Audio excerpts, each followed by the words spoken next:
शंका मन में अक्सर आती है लोगों के कि ज्योतिष कितना हद तक सही है। कभी नक्षत्र ग्रहों को देख के लोग प्रिडिक्शन देते हैं कि तुम्हारे जीवन में ऐसा होगा, ये बच्चा ऐसा बनेगा, ये डॉक्टर बनेगा, ये सिविल सर्वेंट बनेगा, या कुछ अलग अलग उनके बारे में प्रिडिक्शन देते हैं। तो पर लेकिन चीज़ें तो कर्मों से डिसाइडेड हैं, हमारे जो हमारे एक्शंस हैं उनसे डिसाइडेड हैं। तो ये ज्योतिष को कैसे रिकंसाइल करें? मुझसे एक बार किसी ने पूछा, महाराज जी आपका ज्योतिष पर विश्वास है? आपका ज्योतिष पर विश्वास है? मैंने कहा मेरा ज्योतिष पर विश्वास है पर ज्योतिषियों पर नहीं।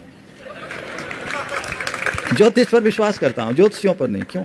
समझिए, ज्योतिष एक विज्ञान, पूरा कैलकुलेशन है इसमें, और जितना यथार्थ कैलकुलेशन ज्योतिष में मैं समझता हूँ उतना शायद ही कहीं और होगा। क्या है इसका? एक विज्ञान। हमारे शरीर में जितने तत्व है वही तत्व ब्रह्मांड में है। ऐसा कहा जाता है यत् पिंडे तत् ब्रह्मांडे। ब्रह्मांड के तत्व को सबसे ज़्यादा प्रभावित करता है हमारा सौर मंडल, क्योंकि ये ऊर्जा के सबसे बड़े केंद्र हैं। सारे प्लैनेट्स, पूरी गैलेक्सी इसी में है।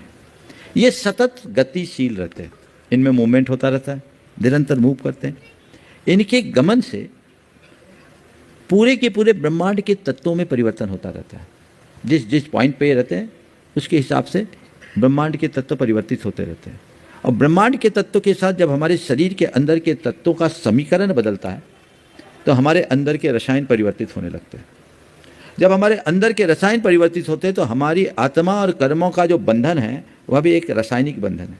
तो कर्मों की केमिस्ट्री चेंज हो जाती है, कर्मों में परिवर्तन आता है, तो उससे हमारी भाव दशा परिवर्तित हो जाती है, और भाव दशा के परिवर्तन से हमारे जीवन में शुभाशुभ फलता है। तो चीज़ें एक दूसरे से लिंक्ड है। हमारे ज्ञानियों ने एक विज्ञान विकसित किया जिसका नाम ज्योतिष। उन्होंने कहा आप कैलकुलेशन हम कैसे करें, किसमें कौन से तत्व की प्रधानता है। तो उन्होंने पकड़ा इन ग्रह नक्षत्रों को कि इनकी गति बिल्कुल फिक्स है, आज से 1 लाख वर्ष बाद तक का पंचांग आज बनाया जा सकता है, उस मूवमेंट में रत्ती भर का परिवर्तन नहीं।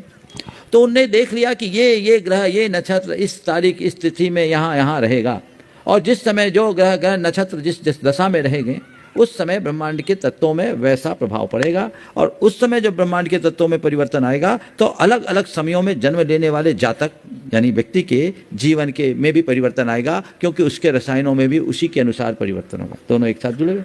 तो उन्होंने एक गणित बनाया, उसके लिए होरा का एक चक्र बना दिया जिसको आप होरा चक्र बोलते हैं, जिसको आप जन्म कुंडली बोलते हैं। जन्म कुंडली मिल गई, वो एक सांकेतिक भाषा थी। 12 राशियों के साथ सब ग्रह नक्षत्रों का संबंध बनाकर इसको सुनिश्चित कर लिया गया। और ये